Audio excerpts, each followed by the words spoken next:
है ना, दुनिया का सबसे मुश्किल काम है ये मैनुअल बीपी एपरेटस की मदद से बीपी लेना।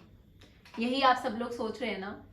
पर यहाँ ही तो मैं आती हूँ, आप लोगों की प्यारी सी फैमिली फिजिशियन डॉक्टर समंथा, और हमारा आज का वीडियो इसी टॉपिक के ऊपर है जहां मैं आपको एक्सप्लेन करने वाली हूँ कि जो हमारा मैनुअल बीपी एपरेटस है उसकी मदद से बीपी एक्यूरेटली कैसे लिया जाए। So let's just dive into the video. Before starting the video, please do subscribe to my channel and also hit the bell icon.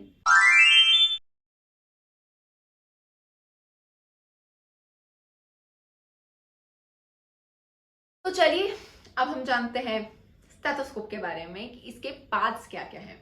तो पहला जो ये वाला हिस्सा है, ये रबर वाला, इसको बोलते हैं हम एयर पीस।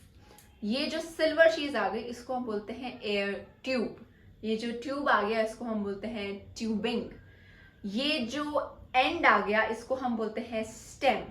ये जो पीस आ गया इसको हम बोलते हैं चेस्ट पीस। अब चेस्ट पीस में दो हिस्से हैं। जो पहला बड़ा वाला हिस्सा है उसको बोलते हैं हम डायफ्राम, और जो छोटा वाला हिस्सा है उसको हम बोलते हैं bell. So this is the parts of stethoscope. तो चलिए अब हम जानते हैं कि इसको करेक्ट तरीका क्या है पहनने का। कैसे भी इसको कान में नहीं डाल सकते हैं, इसको करेक्ट तरीका होता है पहनने का। तो आपको सबसे पहले आपका जो स्टेथो है उसको ऐसे रखना है, ठीक है। Once it is done like this, आपको आपके चेस्ट के सामने रख के यू हैव टू विजुअलाइज कि इसका जो एंगल है वो आउटवर्ड्स बन रहा है कि इनवर्ड्स। अगर आउटवर्ड्स बन रहा है तो वो एकदम करेक्ट तरीका है कान में पहनने का। अगर वो इनवर्ड्स जा रहा है तो उसको टेढ़ा करके आप पहन लीजिए। फॉर एग्जाम्पल मैंने ऐसे किया, जो इसका एंगल बन रहा है वो आउटवर्ड्स बन रहा है, मतलब ये बिल्कुल सही तरीका है स्टेथो को पहनने का। सेकेंड थिंग जो मुझे आपको बताना है वो ये है कि वंस आपने ये अपना स्टेथो जो है उसको कान में डाल दिया, what second thing you have to know is कि ये ऑन है कि ऑफ है। अब आप सोच रहे होंगे स्टेथो ऑन और ऑफ भी होता है।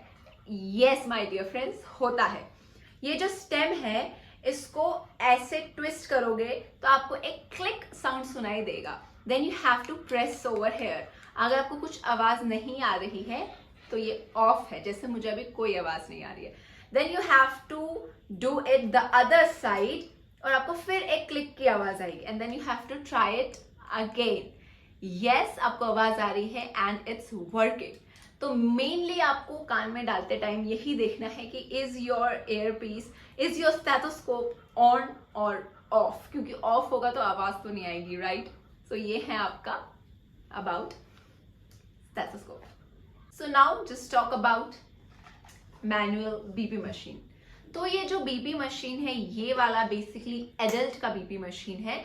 इन्फेंट्स और चाइल्ड का भी बीपी मशीन होता है, उसकी पिक्चर भी मैंने यहाँ दिखा रखी हुई है। और मार्केट में इसके अलावा और भी अलग अलग तरीके के मैनुअल बीपी मशीन होते हैं, उसकी भी पिक्चर्स मैं आपको स्क्रीन पे दिखा दूंगी। स्क्रीन पे आपको दिख रहे होंगे अलग अलग टाइप के मैनुअल बीपी मशीन। मेरे पास ये वाला ऑथेंटिक पुराने जमाने का मैनुअल बीपी मशीन है, तो मैं आपको इसी में इसके पार्ट्स के बारे में एक्सप्लेन करूंगी। अब हम इसको ओपन करते हैं and voila, this is your manual BP machine. अब इसमें क्या क्या है, तो बेसिकली मैं सुपरफिशियल दिखा देती हूँ। तो बेसिकली इसमें जो है this is called as your mercury tank. इसमें जो है मर्क्यूरी सेटल रहता है वाइल यू आर पंपिंग। तो उसके बाद ये मर्क्यूरी इस ग्लास ट्यूब्स की वजह से ऊपर आता है। तो if you can see this is called as your glass tube. ये आपके स्केल्स आ गए जिसमें आपके सिस्टोलिक और डायस्टोलिक बीपी का आपको पता चलेगा। This green thing is called as your tube. ये आ गया आपका पंप, क्योंकि इसी से आप पंप करने वाले हैं। एंड दिस इज योर काफ, जो आपके हाथ पे लगता है। सो दिस इज काफ, और ये आपके एडल्ट के लिए है। बच्चों का जो होता है साइज में अलग होता है, ये बड़ों का है इसलिए ये ऐसा है।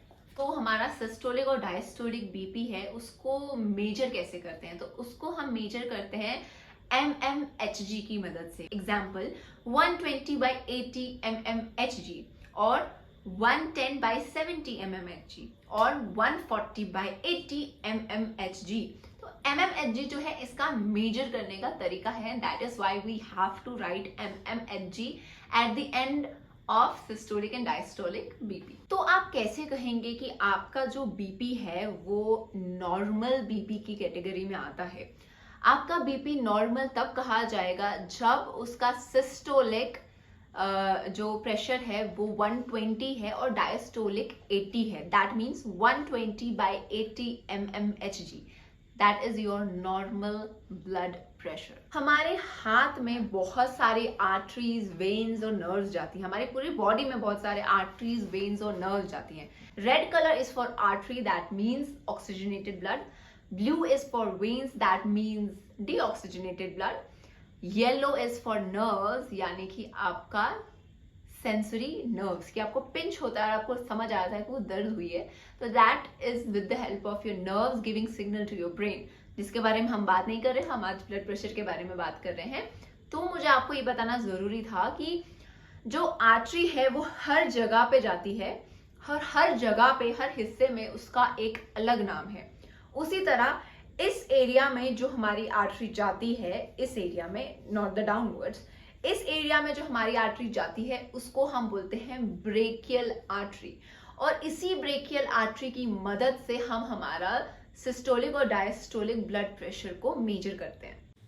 ये जो आप एरिया देख रहे हैं इसको बोलते हैं हम एंटीक्यूबाइटल फोसा और द ट्रायंगुलर फोसा। यहाँ से भी एक मसल है, यहाँ से भी एक मसल है, तो ये एक ट्रायंगल जैसा फॉर्म करता है, तो इसको ट्रायंगुलर फोसा या फिर मेडिकल टर्म्स में बोला जाए तो एंटीक्यूबाइटल फोसा बोलते हैं। तो इस फोसा से 2 to 3 सेंटीमीटर ऊपर ही आपको आपके कफ को बांधना है। तो जब भी आप बीपी लें, use 2 methods of taking it. पहला वाला जो है उसको बोलते हैं हम palpatory method, and the second one is called as the auscultatory method. Palpatory method मतलब आपको 3 फिंगर्स की मदद से पल्स को चेक करते हुए, कफ लगाते हुए आप लोगों को बीपी की मैक्सिमम लिमिट जाननी है, ताकि ऑस्कल्टेट जब आप करें, मतलब स्टेथोस्कोप में जब आप लगाएं, तो आपको वो मैक्सिमम लेवल तक ही, उस मैक्सिमम नंबर तक ही अपने मर्क्यूरी को लेके जाना है। So this is the first thing before using your stetho. ये जो फर्स्ट थिंग है, पाल्पेटरी मेथड आपको जरूर करना चाहिए to know the maximum limit, कि वहां तक आपको आपके मर्क्यूरी को ऑस्कल्टेशन के टाइम पे लेके जाना है। तो ये भी मैं आपको वीडियो में दिखाती हूँ, तो just look at the video. तो ये हम आते हैं हमारे सबसे पहले मेथड पे, विच इज़ द पाल्पेटरी मेथड। जैसा कि आप देख रहे हैं, जो काफ लगाया है वो मैंने ट्रायंगुलर फोसा से 2 to 3 सेंटीमीटर्स ऊपर ही लगाया है। और ऑल्सो रिमेंबर, ये जो ग्रीन कलर के आपको ट्यूब्स दिख रही हैं वो आपके लिटिल फिंगर का जो साइड है उसी साइड पे होनी चाहिए, ताकि रेटिंग प्रॉपरली आए। ऑल्सो रिमेंबर कि ये जो पंप के साइड पे जो ये स्क्रू जैसा है, आप इसको ज़रूर टाइटन अप करो, ताकि जब आप पंप करो तो मर्क्यूरी उस वजह से ऊपर ज़रूर जाए। अदरवाइज़ आप उसको जितना भी पंप करोगे मर्क्यूरी ऊपर नहीं जाएगा। अब करना क्या है कि वाइल यू आर पंपिंग, और आपके जो फिंगर्स हैं जो पल्स पे है, तो आपको पल्स डेफिनेटली फील हो रहा होगा, तो आपको तब तक पंप करते रहना है जब तक आपको वो पल्सेशन जो है वो फील होना स्टॉप नहीं हो जाए। जब स्टॉप हो जाएगा that means that is your maximum limit. तो जैसा कि आप इस केस में देख सकते हो कि 170 के अराउंड इनका मैक्सिमम लिमिट आया, तो ऑस्कल्टेशन में ये याद रखना है। तो जो हमारा सेकेंड मेथड है वो है ऑस्कल्टेटरी मेथड। इसमें हमें स्टेथोस्कोप का यूज़ करना है, और स्टेथोस्कोप का जो डायफ्राम वाला हिस्सा है उसको हमारे ट्रायंगुलर फोसा में रखना है। जो स्क्रू है पंप का उसको टाइट अप करना है, और पंप करते रहना है जब तक हम हमारे मैक्सिमम लिमिट तक नहीं पहुंच जाते, जो हमने पाल्पेशन के टाइम पे देखा था, which in this case was 170 around. तो जैसे हम उस लेवल तक पहुंच जाएंगे, हम धीरे धीरे स्क्रू को अपोजिट डायरेक्शन में मूव करेंगे, उसको लूज़ करेंगे, इस वजह से मर्क्यूरी नीचे आएगा। और जैसे मर्क्यूरी नीचे आएगा, हमें सबसे पहले एक डब डब साउंड सुनाई देगा। That first sound is called as your systolic blood pressure. और धीरे धीरे वो साउंड बढ़ जाएगा, एंड अगेन वो साउंड कम हो जाएगा। जो लास्ट का डब डब होगा वो होगा आपका डायस्टोलिक ब्लड प्रेशर। तो जैसा कि आप स्क्रीन पे देख सकते हैं कि मैं पंप करना चालू कर रही हूँ, मैंने स्क्रू को टाइट ऑलरेडी कर लिया था। अब ये जो मर्क्यूरी है मेरी पंप की वजह से उस लिमिट तक पहुँचाऊँगी मैं जिस लिमिट तक हमने पाल्पेशन में चेक किया था, विच वाज 160-170 अराउंड। तो अब मैं अपोजिट डायरेक्शन में स्क्रू को मूव कर रही हूँ और उसको लूजन अप कर रही हूँ, एंड यू कैन सी कि जो मर्क्यूरी है वो नीचे गिर रहा है, क्योंकि जो सिस्टर हैं उनको लो बीपी इस केस में है, तो इसीलिए जो मुझे फर्स्ट साउंड सुनाई दिया, फर्स्ट डब सुनाई दिया, वो अराउंड 80 पे सुनाई दिया, विच इज़ उनका सिस्टोलिक ब्लड प्रेशर। धीरे धीरे साउंड जो है वो इंक्रीज हुआ और वो फिर से कम हो गया at the level of 50, which is the diastolic blood pressure. तो सिस्टर का जो बीपी था वो था 80/50 mmHg। Thank you so much for watching this video. I hope कि आपको इस वीडियो की मदद से थोड़ा बहुत मैनुअल बीपी को यूज करने का तरीका तो समझ आ गया होगा। स्पेशल थैंक्स टू अपोलो की sweetest sister. Thank you so much sister, मेरा डेमोन्स्ट्रेशन में हिस्सा बनने के लिए, मेरे इस वीडियो में हिस्सा बनने के लिए thank you so much. And please do like, share, comment to the video, and see you next Sunday. Bye.